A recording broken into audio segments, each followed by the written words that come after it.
pertama sampai sekitar menit kelima ini menit ke-8 atau 9. Menit pertama sampai kelima itu menerangkan tentang kekejaman Amerika di Hiroshima, Nagasaki dan Vietnam. Ya. Vietnam sampai ada ya wartawan Vietnam yang begitu menangis ya menceritakan tentang bagaimana kekejaman Amerika di Vietnam. Kemudian ya Lekwa, kalau mau baca yang tertulis ada satu buku tulisan Jerry Degre, seorang kapten angkatan udara Amerika yang kemudian membelot dari Amerika karena dia tidak mau menjadi hizbus syaitan. Dia mengatakan Amerika itu partai setan. Kalau saya masih bersama dia, saya akan menjadi partai setan. Kemudian dia datang, dia menjadi warga, lepaskan warga negara Amerika, hari ini menjadi warga negara Indonesia. Namanya Haji Abdul Rahman Jerry Degre. Dia menulis satu buku Art of Deception. Mereka menipu dunia. Salah satunya bahwa proyek Vietnam dan lain-lain itu adalah proyek daripada Amerika dan Yahudi untuk melakukan semacam apa ya, pemusnahan sebagian penduduk bumi. Nah kemudian mulai ini adalah pidato presiden-presiden Amerika, sikap mereka terhadap dunia ini. Jadi kekejaman yang mereka lakukan di seluruh muka bumi, ya, oleh presiden Amerika ini, mereka membela bahwa tujuan kami adalah untuk menyebarkan perdamaian. Coba bayangkan, 1 juta tentara Amerika di negeri Islam itu katanya menyebarkan perdamaian. Padahal mereka itu bukan tukang sulap, bukan guru TK, bukan master chef kuliner. Mereka tentara ya.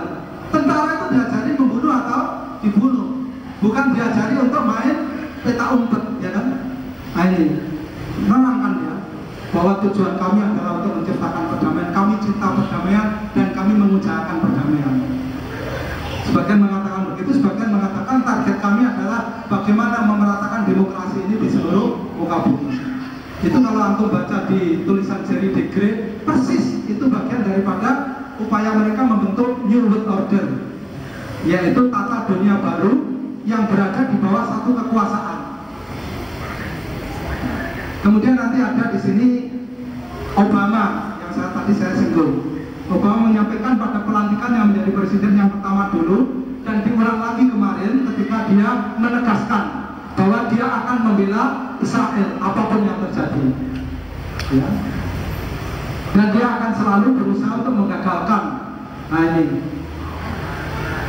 ini dia mengatakan mayuhadiduna Israel wahum yuhadidunana, katanya begitu. Siapa yang menekan dan memusuhi Israel, mereka itu menekan dan memusuhi kami. Jelas yang dikatakan akan menjalin dunia Islam menjadi lebih baik dengan Amerika hubungannya, itu ternyata kalimat pertamanya ketika dilantik seperti itu.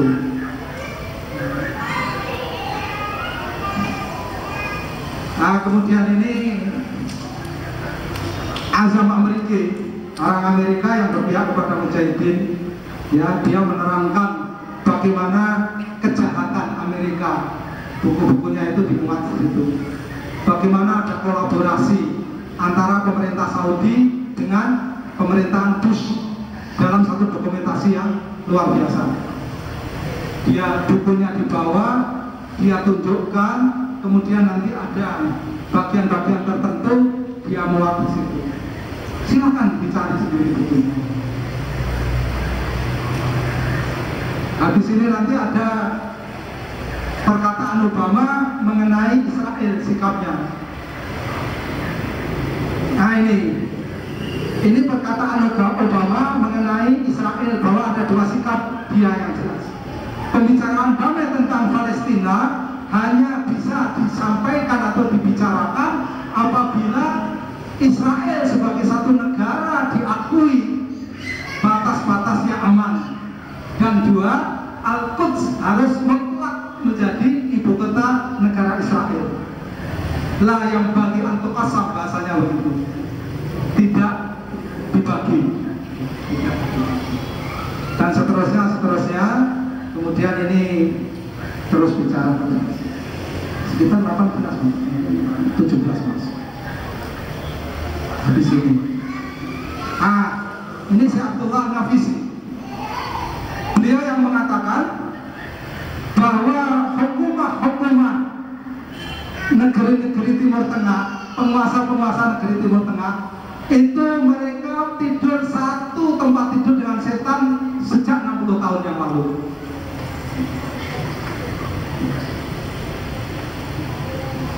Fi firasin wahid mundu sittina sana. Nanti kalau nanti ada yang mau ngopi dari panitia bisa didengarkan sendiri di rumah, cetol. Cuman sayangnya tidak ada teks Indonesianya.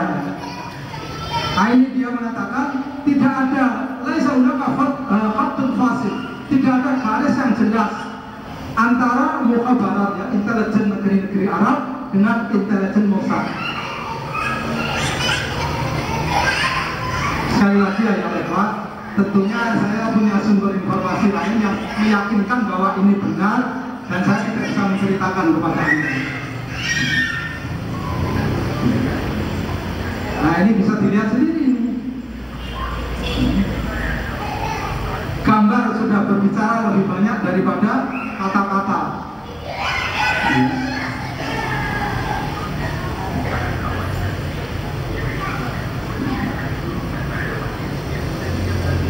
Sampai judul bukunya, penerbitnya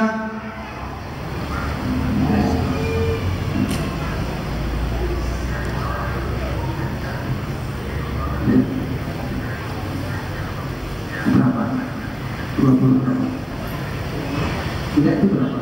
Menitnya berapa? 1 jam. 1 jam.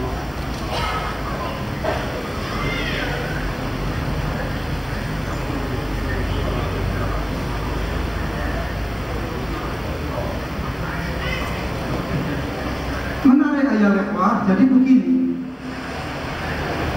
selama ini kan kita selalu begini, apa yang terjadi di dunia Islam dikaji oleh dunia Barat, iya kan? Sehingga Barat lebih mengerti kita tentang kita sendiri daripada kita tentang kita sendiri. Tapi ini menarik, ini apa yang terjadi di Barat dikaji di kalangan mujahidin, dikaji dengan teliti. Nah, ini yang jadi masalah. Mari kita kaji apa yang ada di pikiran orang-orang Barat, musuh-musuh Islam dan kaum muslimin, tentang orang Islam dan kaum muslimin, tentang Islam dan kaum muslimin. Kita berpikirnya begitu. Selama ini kan nggak begitu ya. Mereka itu sampai masjid-masjid kita aja difoto oleh mereka. Nah, ini kalau mau akademis silakan ini para mahasiswa atau para dosen akademisi, silakan dikaji lebih lanjut. Anda punya kewajiban, punya tanggung jawab, punya amanah lebih besar dari saya, karena saya awam, muslim awam. Bagi akademisi punya tanggung jawab, amanah lebih besar dari saya. Anda harusnya membimbing saya, bukan saya membimbing Anda dalam urusan ini, karena Anda punya akses lebih banyak. Anda punya modal dasar, pikiran akademis ilmiah yang jauh lebih baik, harusnya. Nah, ini mari, jadi gunakanlah nikmat-nikmat itu untuk ingat kepada pemberi nikmat, ya. Jangan untuk bermaksiat kepada pemberi nikmat. Ini sampai teksnya di stabilo, bisa difoto itu kalau punya kamera yang bagus, bisa dikaji. Bukunya bisa diakses. Kalau tidak, ya telepon saja ke apa ini penerbitnya. Sudah dibeli Pak, cepat ya. Kita nggak senang ya. Nanti itu masuk dikit lagi.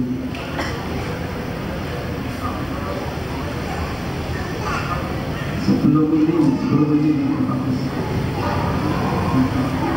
Setelah ini sedikit.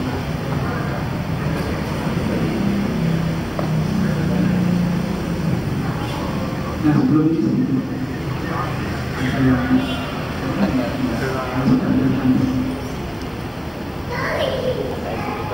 Kalau Ustadz Azam rahimahullah ini selalu menjelaskan masalah itu tadi, bahwa problematika kaum muslimin hari ini itu bukan problematika lokal, tapi adalah problematika global. Itu yang harus disadari.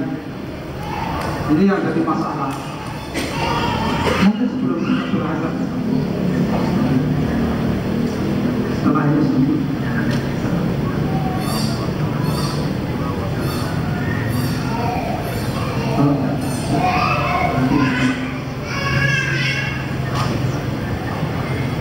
Jadi Syekh Usama bin Laden ini rahimahullah, sebelum ini ada wawancara, atau setelah ini ya kita lihat, ada wawancara antara seorang wartawan dengan seorang cendekiawan Mesir, saya lupa namanya, ada di situ, yang menanyakan apa problematika dasar yang terjadi di Timur Tengah ini.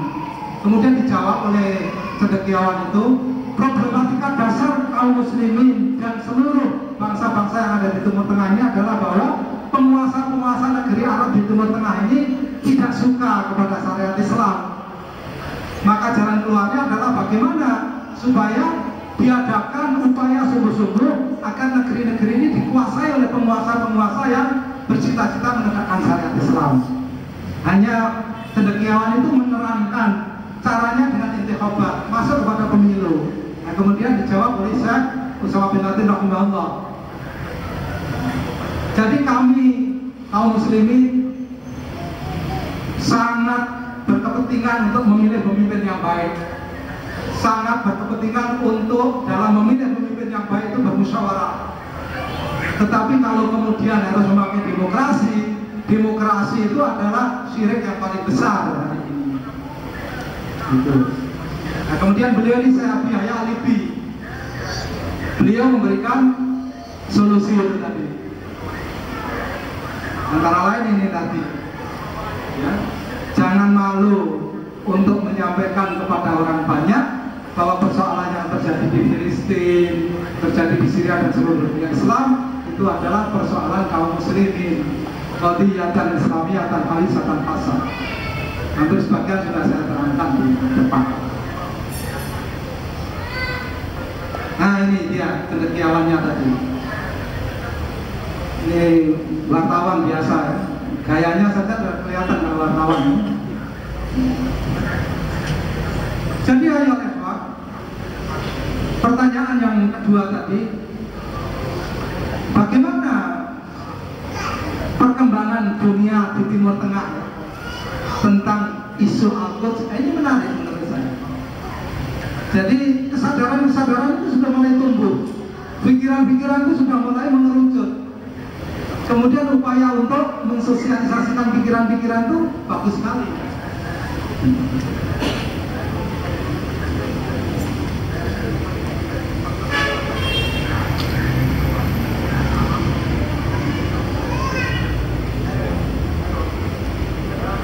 Tadi saya ditanya oleh moderator, sebelumnya kan saya ditanya gimana tentang Gaza, Syria, saya jawab beberapa hal. Kemudian beliau mengatakan, apa yang saya sampaikan itu kok kami belum pernah mendengar, tidak ada di media-media yang kami akses. Dari mana Ustaz punya akses? Ya ini rahasianya. Ini baru sebagian ya 10-15%. Jadi yang penting kita tahu persoalan utamanya ya Eva. Kalau tadi ya beliau menyampaikan apa yang terjadi di lapangan secara teknis, maka yang teknis itu kalau tidak berada dalam satu wadah kerangka persoalan dasar, ya sama saja. Di mana-mana juga seperti itu, namanya perang ya. Di Bosnia ya begitu, di Vietnam dulu ya begitu, bahkan mungkin lebih kejam di Vietnam.